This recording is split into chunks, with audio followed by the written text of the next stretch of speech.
Photoshop, it was just Pixlr E. So what you need to do is just if you're using Pixlr, just go ahead and click Pixlr E, and then it should take you to the screen.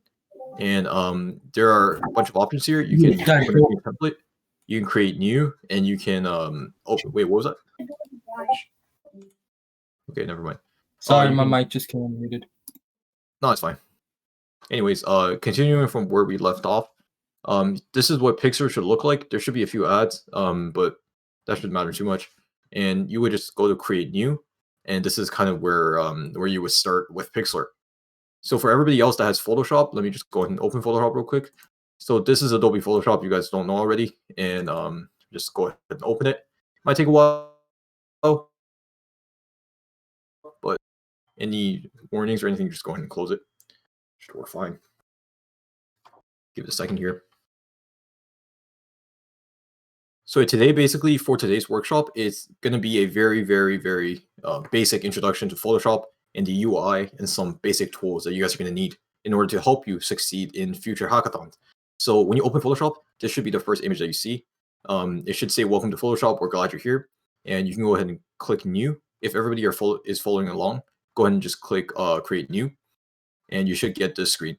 So what we're going to do today is instead of just a big lesson telling you guys like what everything does, I want you guys to actually follow along with this lesson, because Photoshop is a very hands-on thing, and if you can work with it, it'll be more beneficial to you. All right. So when you open this screen, you should be able to get a bunch of options like this. If it's your first time opening Photoshop, it should be on this preset right here, which is default Photoshop size. So I guess I'll just work from here. So obviously here are some of your settings. Your preset details, obviously go to your name. You can change it to whatever you want. So for today's Photoshop lesson, what we're basically going to do is create a very simple logo that we can use later on for our apps.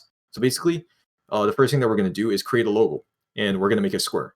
So this is the preset that we'll be using, but starting from the beginning, we can maybe call it Hackathon Club logo. And you can set the width and height. I don't actually recommend using centimeters, pixels, or anything else. Sorry, not pixels. I don't recommend using inches, centimeters, millimeters, or this kind of stuff, unless you have a certain like thing that you want to design for. Like for example, a piece of paper, you can make it 8.5 by 11. But for general design, you might want just general web-based design, and you're not printing anything off. You probably want to keep it on pixels. And for width and height, since we're making a square logo, you would want to make that 500 by 500, or any dimensions is probably fine. But I usually like to stick to the whole numbers. So 500 by 500, 1,000 by 1,000, so on. For this, change it to pixels per inch. I'm just more used to this one, but you can put that on pixels per centimeter if you want. Pixels per inch, so it should give you 300. This resolution is obviously very changeable, but the higher this number is, the bigger your file is, and obviously your picture is going to be a lot more clear. So what I usually do is I just leave that on 300. That works fine. Color mode, leave that on RGB color. I find it that sometimes even if you want grayscale, after you create an image, you can obviously just go to a filter and make it grayscale. So yeah, and for 8-bit, just leave it like that. And background content, instead of doing making it white, I actually prefer transparent a lot more, because if you put it to white, and you create this file, you can't make it transparent anymore, right? So, well, you can't delete the initial background layer, but it's just a lot more. It's just a pain. So, just leave it on transparent, and everything that's in advanced options, just go ahead and leave that off, and click create. And I'll actually hop onto Pixlr here to show you guys how to do this on Pixlr. So, what you need to do is just go to Square. I forgot where it was, but you can go ahead and edit this. So obviously you can name this whatever you want. Obviously with Pixlr, you just get less options, but for example, let's just name this our logo. And for width, you can make this always the same, 500 by 500. And here you have the maximum amount that you can make, but 500 by 500 is probably enough. And make sure you turn background off. This will basically make your background transparent like we did in Photoshop. So go ahead and click create, and you should be able to get the same thing on Photoshop and Pixlr. So from now on, all these tools will look very similar in Pixlr when compared to Photoshop. You should be able to find them. So yeah, so let's get started. So this is your, so starting off, let's go ahead and, take you guys through the UI of Photoshop, the user interface, so you know what's going on here, what every button does. Because if this is your first time using Photoshop or Pixlr, all these buttons can seem very intimidating, and I just want to make sure you guys get what they all do. So first of all, in the middle, this is your canvas. This is your the image, the new file that we just created, so to speak, and this is the 500 by 500 square essentially. So first of all, up top we have file, edit, image, layer. This is your taskbar. Basically, you have your options, your basic options with every single Adobe app. It's very similar. And also one thing I want to mention before we actually get started, every single Adobe app, like for example, if you have experience using Adobe XD, they all should have very similar user interface. So if you know how to use one, it should be relatively easy to learn another one. So for example, if you know the Photoshop interface, it's a lot easier for you to learn Premiere that way. So first of all, this is your file, edit, image layer. This is your toolbar. This is your taskbar. This is your toolbar right here to your left. So you have your move tool, your select tool, your lasso tool, and etc. Right here on the bottom right, it should be your layer selection file. So you can create new layers, you can delete new layers, and you can obviously manipulate layers. We'll go over that a little bit later on. So yeah, so this is the basic UI of Photoshop 8, obviously. And for color here, this is how you select colors and everything. So if you notice, wherever I click, you're able to create a primary color. So moving on, let's go over the what's called taskbar items. So if you go to File, here are your options. So you can export, generate media. I usually try to stay away from those because they're really finicky sometimes. And save and save as. This is very important because this is used for either saving your Photoshop file or saving your file as something else. So obviously, as this lesson goes on, I'll probably show more of the saving part. But for now, new means just creating a new canvas. Open means opening a new image. This doesn't mean place, by the way, and that's why, because opening it will open it in a new window, which makes it just a different image that you can edit separately from the one that you're working on right now, if that makes any sense. And open as, obviously the same thing here. Open as smart object. We'll go over what that means later on. And down here, it should say place embedded or place linked.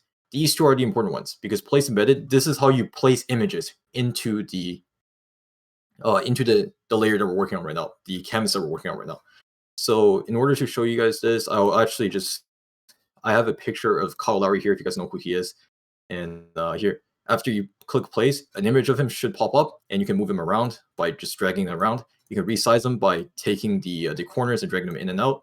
And if you hold shift and one of the side things, you can change the aspect ratio. But for now, we're just going to leave him the way it is and click the check mark here. If you want to cancel it, you can obviously click X. But yeah, just go ahead and click check mark up here. And that's how you place an image. So yeah. And if you go to edit, there are a lot more options: layer, image, type select, filter. We'll go over the filter part a little bit today. This is just a lot more options. If we can't just go over them all in one day, right? Because it's really complicated. So that's basically it. Let me get rid of the color real quick. Create a new layer. Delete this. So basically, here's our toolbar. What we have right here, I'll go over every tool in a bit of just for a little bit, but if you really want, you can actually hover over them, and it should give you like a visual representation of what it's doing and how you use it. So let's say, for example, the move tool. Obviously, if you select this, you're able to move it around. Here's the selection tool. Basically, I don't like how they call it the marquee tool. I don't know what it is, but you can select something with this basically. And same thing with the lasso tool. You're able to freehand select something.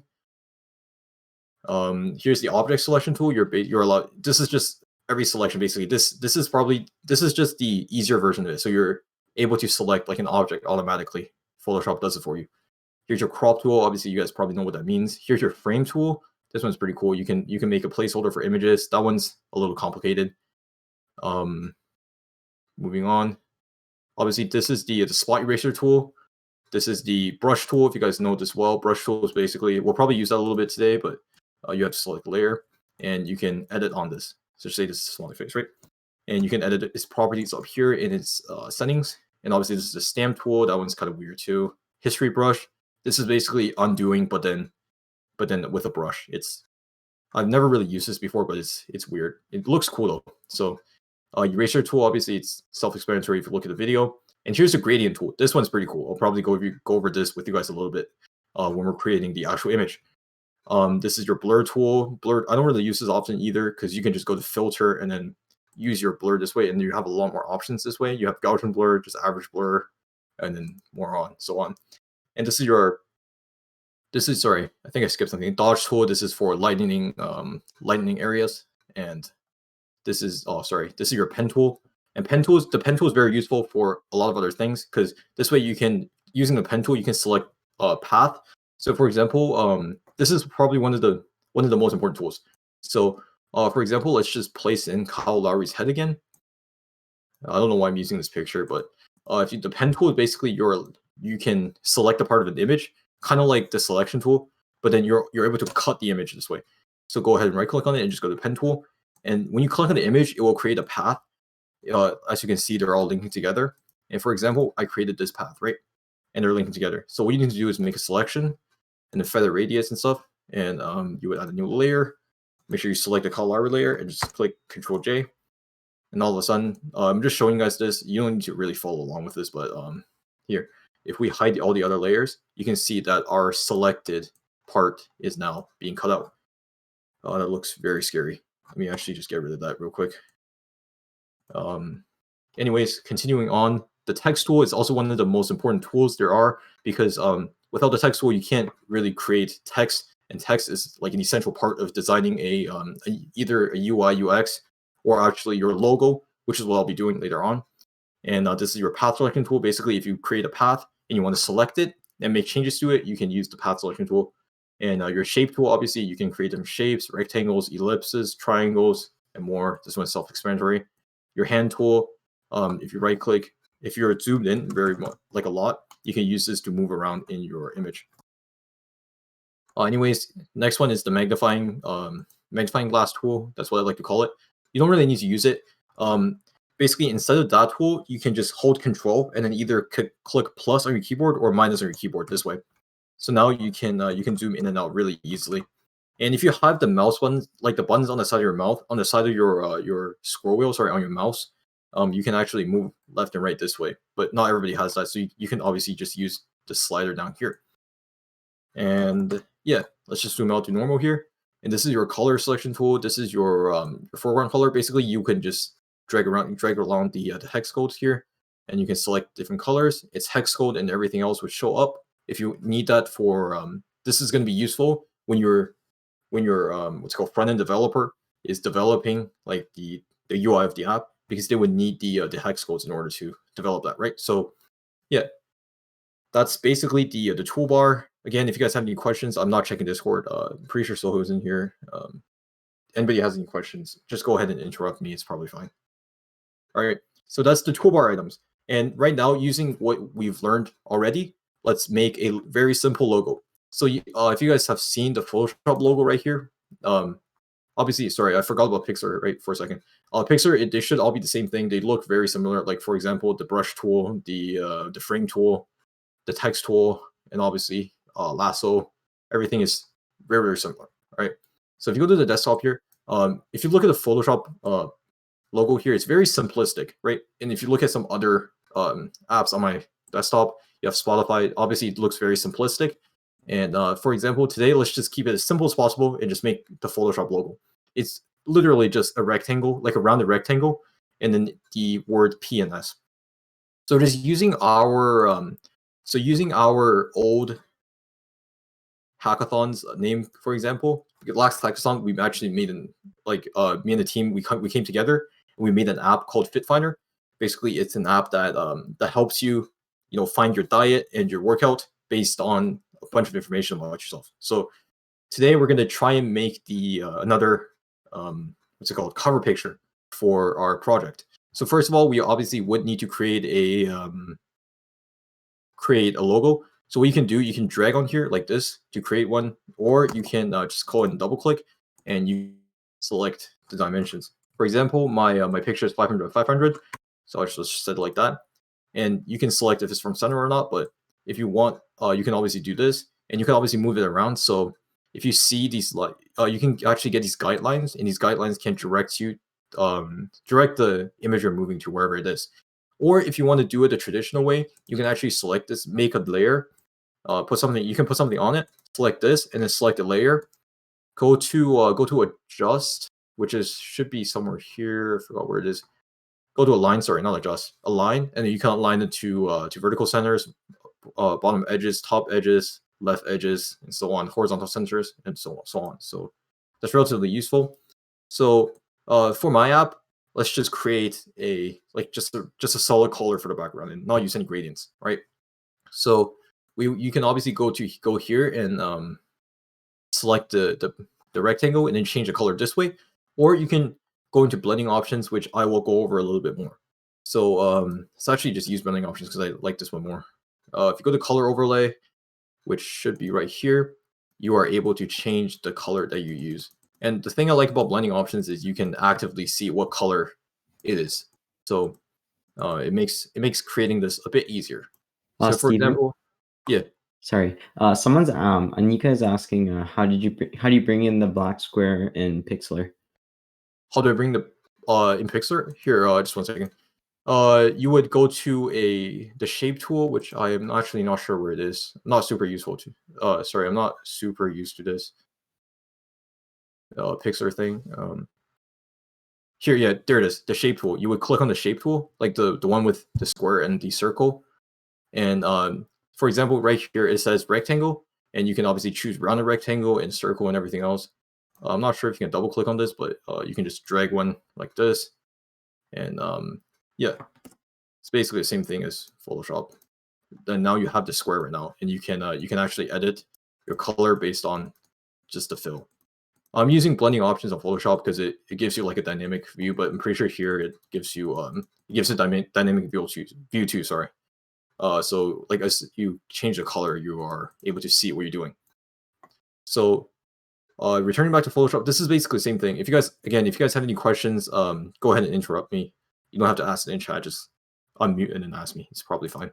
Anyways, going back to our Photoshop, let's just choose a random color. So let's just leave it at this color. Like I like this color. So let's click OK and click OK. So now you have now you see you have a square that's this color. This is like a lightish blue. Sorry, not a light blue, just a blue color, right? And in order to make the Photoshop the PS in the middle, you have to add the text. So just go ahead and click the text tool, and you have other options as well where you can type vertically. You can make it a mask, but we're just going to use it. We're just going to use the normal vertical tool. Obviously, it will generate a bunch of other text, but then again, you want to make sure also when you're typing, make sure your layer is above the one that you want to type on, because if one thing is below another, you obviously can't see. This is kind of similar to what you guys would do in Google Slides. And sorry, the more obviously they have front and backs. So if you want to see something, you obviously have to bring it to the front. So let's just go ahead and add this text. So now you can see Laura. Here you can, for the text tool, this is important. So if you look up, there should be a list of fonts that you have downloaded on your computer. If you want a place to get free and good fonts, you guys can check out thefont.com. It's very useful and it's very safe. That's where I get all of my fonts. And here you obviously can change the font style. So if you go to something like for example, Seagull UI, which is a very, very good looking font for UI design, by the way. And you can change it to like semi-bold, italic, and stuff. And that's basically it. So let's just, for example, use for today's example, I'll just be using Helvetica, which is a very, very nice looking font. And let's just leave it on regular. Here you can change your font size. So you can make it 72, make it humongous, or you can make it 60, a little smaller. You obviously when you're looking at designing something, you obviously want to consider the elements design as well. So you want to make sure the colors are matching each other and make sure the thing is like the Photoshop is centered. So obviously it looks better. The user experience type of things, right? Sharp, you can just leave this on sharp. And here's how you change your alignment. You can make it left aligned, middle aligned, and right aligned. And here's how you change the color of your text. So let's just say, because this blue color is relatively dark, let's just go with a white text right here.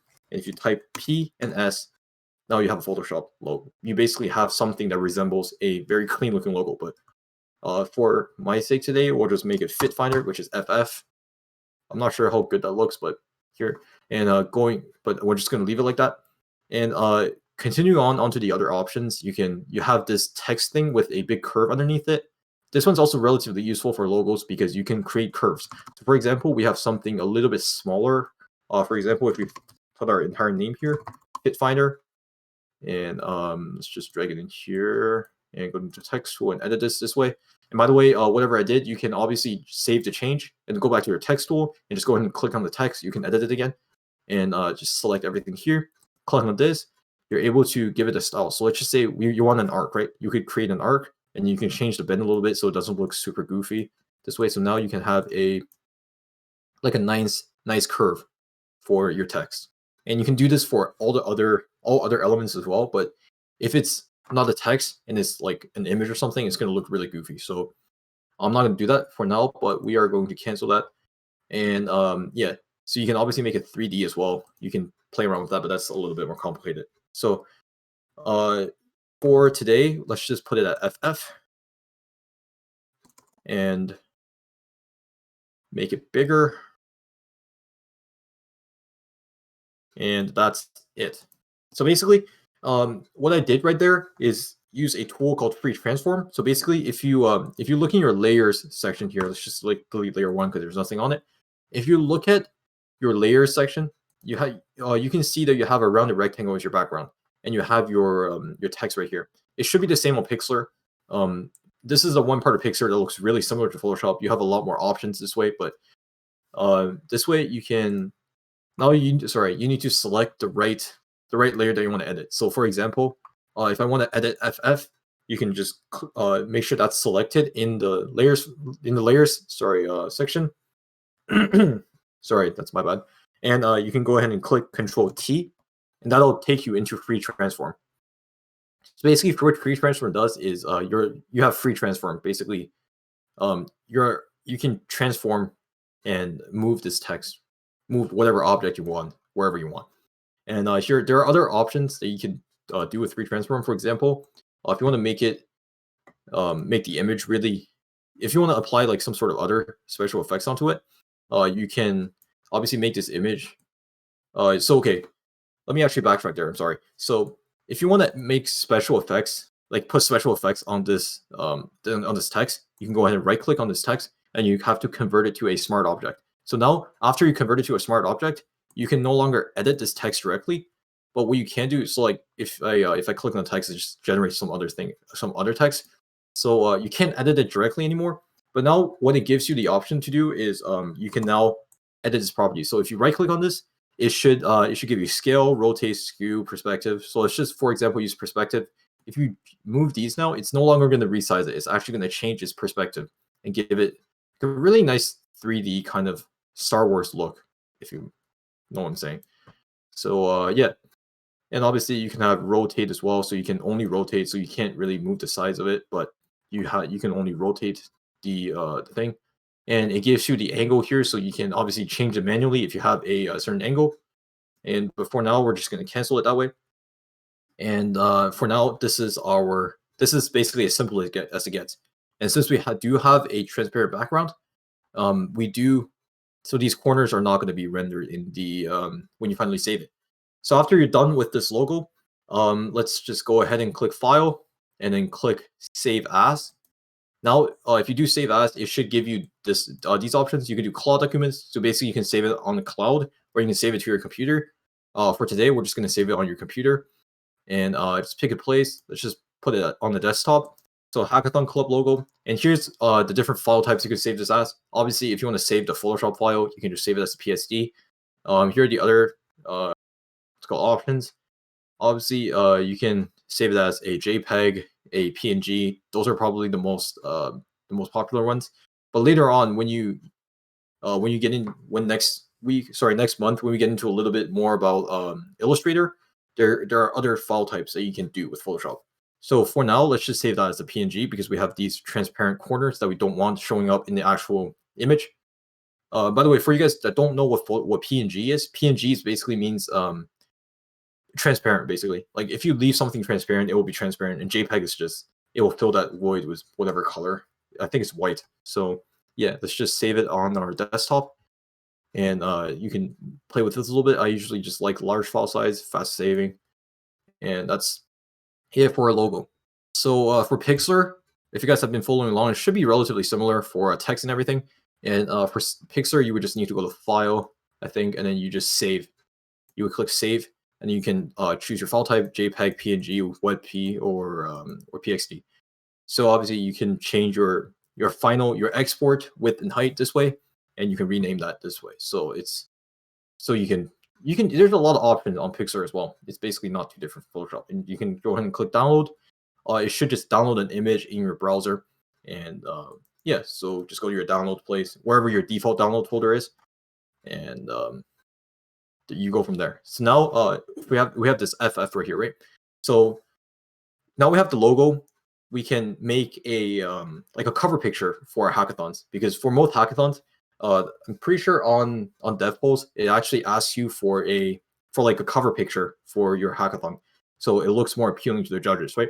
So we go to File and click New, and what I like, the dimensions that I like to use for the cover pictures is 1920 by 1080. If you guys don't know, that's 1080p. If you guys watch videos on YouTube, it's just 1080p. Your monitor is probably 1080p right now, so yeah. And 1920 by 1080, obviously, and you can name it whatever you want. So cover picture, for example, and you can change the resolution. I'll just leave it at 300, RGB color, transparent, and the same thing. You would create this way. If you guys need any, again, if you guys need any help with creating or anything else, go ahead and ask. And for this, we can actually utilize another tool that we which is the Snipping Tool. If you guys didn't know about this, so if you want to, if you want like a screenshot of Photoshop, you can obviously use the Snipping Tool, and then just create a screenshot of this. And now, just as an example, I'm going to use this as my background. But if you guys need some other background from the internet and you don't have a picture yourself, there's actually a thing. It's called Creative Commons Images. If you go here, it should be CC search. You guys might have used this. So basically, this is Creative Commons. All the images on here are free to use, and they have a Creative Commons license on them. So for example, if you need someone like someone who's running, for example, you can get these images this way. But for now, we're not going to be using that because we already have the background image that we have right here. So let's just go ahead and save this. This is not really Photoshop. You guys might know how to use this, but yeah. Now that I look at the logo, it kind of looks like the Facebook logo, to be honest. So let's just save this as a background picture this way, and just go ahead and close this. Right. It's the same thing for Pixlr. If you guys want a like a more in-depth demonstration, just go ahead and tell Sohail, or you can just interrupt me. It's probably fine. And sorry, it's not probably fine. It will definitely be fine. Sorry. So now, if in order for you to open this image onto your canvas, you will need to click Place Embedded, and find your background, and just click Place. It should be placed onto your canvas. So if you want something that's so if you want it to fit, you can just drag this left and right. Doesn't really matter, and you can drag this right. This is basically like free transform, but without the transform. This is basically just free transform without some of the properties. But when you click the check mark, it would place down here, and now you have a good background. So another example that I wanted to go over is removing this actual Photoshop this canvas right here, because when we took the screenshot, the canvas is right here. So what we need to do is make the background match. Make this color, if you guys can see my cursor, match the background color. So what we need to do is use one of the tools that we went over. It's called the eyedropper tool. Basically, you would now click this multiple times, and now you can, as you can see, it's picking up the color that's the background. So now you have this color 282828, right? That's the hex code. So now if you go to rectangle and you create a rectangle over top of that, you can actually cover up the picture. So now you can't see it this way. And obviously, to make it realistic, you obviously don't want a stroke on it, because the stroke is what makes it look really, really bad. And it gives it that. I'll probably go over what stroke. I'll go over what a stroke is later on in layer properties and blending options. But for now, let's just leave it like this. And just so we can obviously. And another thing that we went over was the blur. So if you guys want to blur this out a little bit to make it, because when you blur out the background, it makes it look a little bit better. So you can go ahead and go to select. Sorry, where are we at? Sorry, I'm not selecting anything. That's why. If you go to the background and the rectangles, you can actually let's go over the layer properties a little bit. So if you look at this, you have your two things, right? You have your rectangle and you have your background. There are a lot of things that you can do with these. You can obviously create a mask of something. I'll actually demonstrate that in a new file, but if you have these two together, you can actually link them together. So if you click Control, and you select both of them, you can right click and click link layers. Now, when you move these pictures around, they're all going to be linked together. So you can't see like one just staying stationary this way. All right. And for creating masks, I'll actually show you in a new file this way. Sorry if it's not very efficient this way, but if you go to custom, create, let me just use the Kyle Lowry picture again. Intro to Photoshop, Kyle Lowry, right? So for example, if you want this picture of Kyle Lowry in like a rectangle, you will obviously need to first create the rectangle this way. So let's just, for example, create that. Make the fill anything you want, really. It doesn't really matter. When you create a mask over it, it doesn't matter. And if you want like a border over it, you can change the stroke to be a little bit heavier. So let's just say, let's give it a 3 pixel stroke, for example, all right? And when you're done, just go ahead and place Kyle Lowry over top of the rectangle. Sorry, yeah, and then you would do that. You would select both.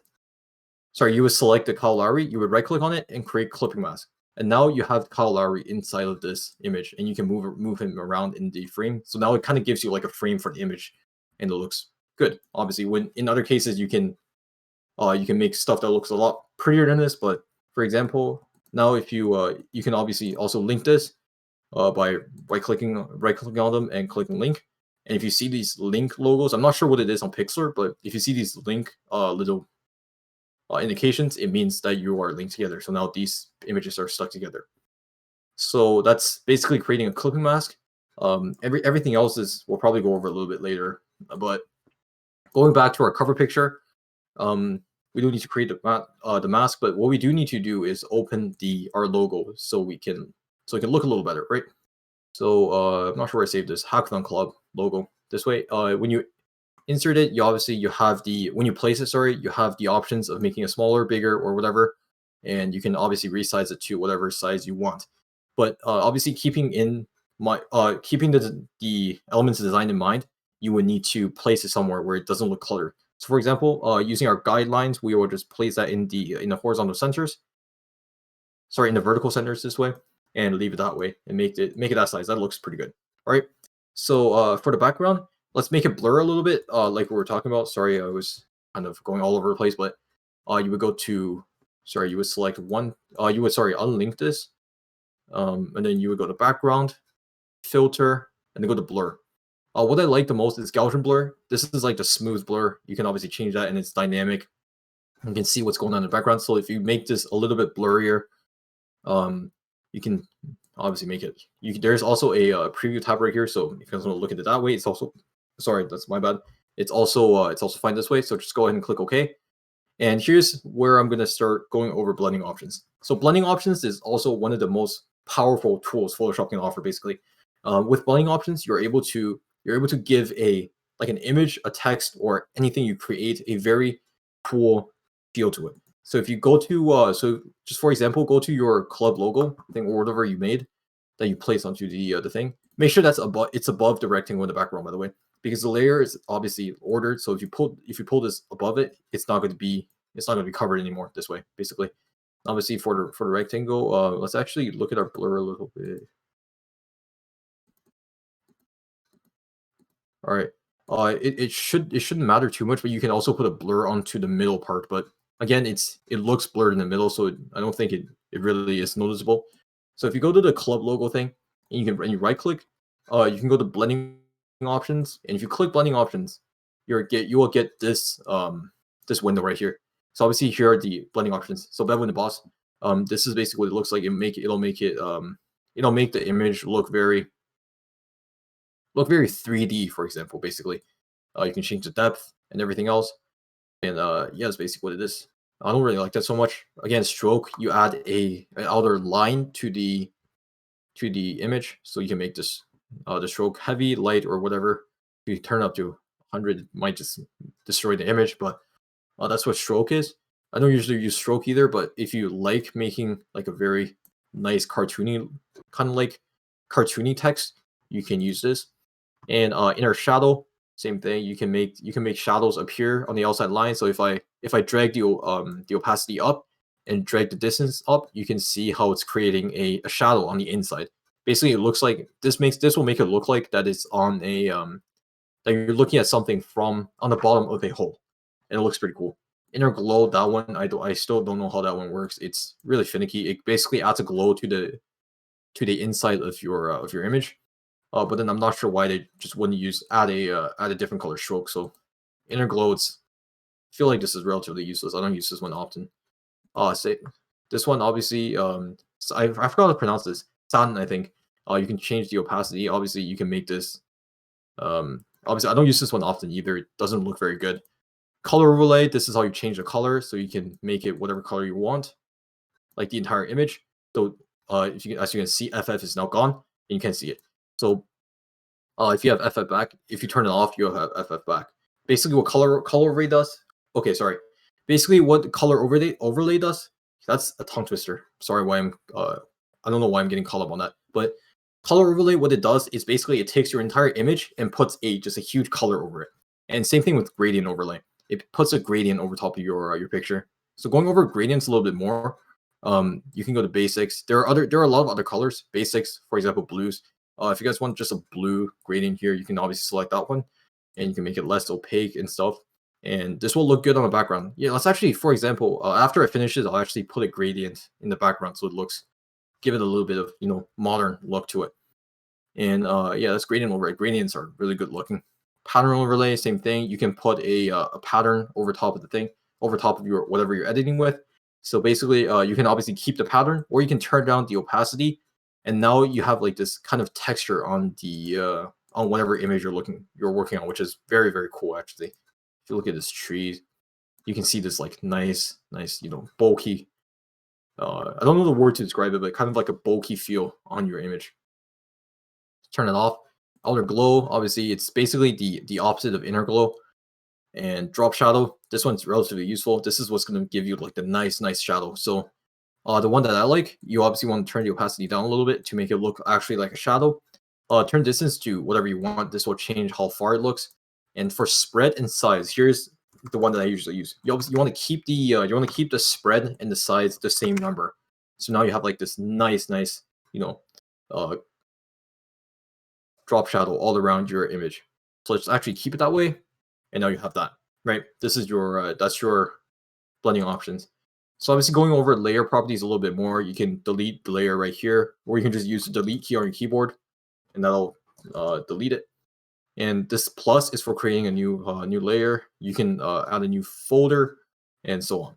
So you can also lock a layer if you don't want to, if you're working on something else and you don't want it to interfere. You can change the opacity, so you can make this less opaque, make it translucent, transparent, or just make it perfectly opaque, which is where we'll leave it. But yeah.